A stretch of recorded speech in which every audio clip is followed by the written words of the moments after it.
hours, and the charges range from racketeering to murder. Eyewitness News reporter Rob Hayes is live in downtown L.A. Joins us now with some of the details. Rob.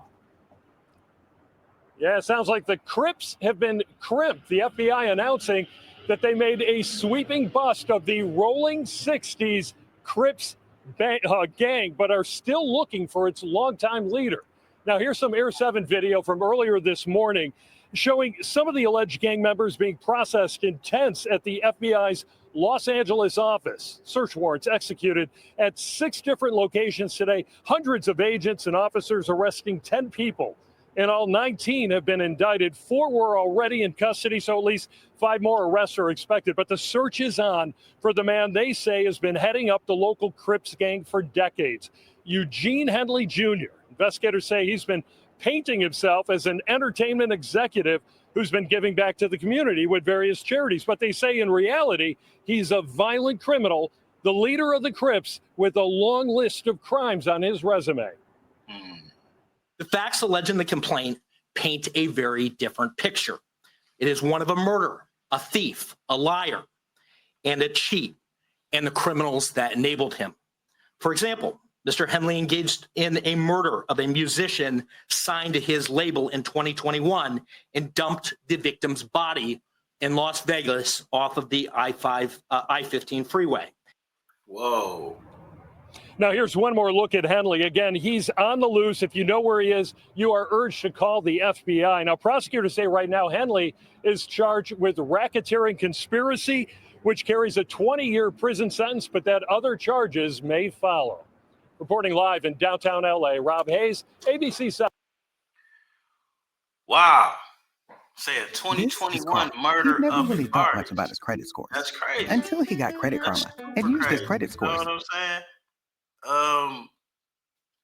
This is the thing with this internet, this YouTube, and then so on and so forth.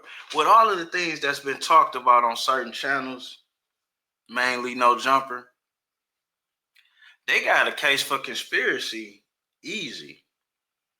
That's all you need for a RICO, especially you talking about on a gang. And then if you got snitches in there. Now, when I was talking to Luce Cannon the other day, which now I see this, I might have to go ahead and put that phone call out. You know what I'm saying? Shout out to Luce, free Luce. He was caught up in this. So is Bricc Baby. Now, some of you may not know gang politics, but even though there are neighborhood, Shitty is from one part of the neighborhood, which is Overhill, and Luce is from another part. You know, them two, it's only one person that they could be through dealing with each other. They didn't really have no, you know what I'm saying, no reason to deal with each other. Not to mention, if I am mistaken, Luce is a little bit younger than Bricc Baby, a generation behind it. With that being said, this is sticky. Very, very, very sticky. And Luce was telling me that he felt like certain people that was around them was the police. He was telling me that certain people was around and was doing police shit. He was also telling me his disagreement with the big fella would never put him in a position to violate street code or his own moral compass. You know what I'm saying? It looked like my man's, as far as I know, Luce been legit for a while. And I ain't been dragged into this bullshit, man. Stay out of gangs, folks. And then it's kind of crazy because now you dragged into an indictment with some people you wasn't seeing eye to eye with or you wasn't getting along with.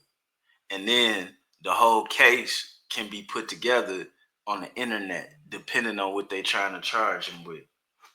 You know what I'm saying? But obviously a RICO charge and you participated in a conspiracy or two, that ain't too hard to, you know.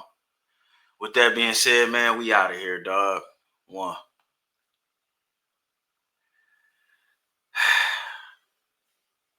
You know what's funny about this?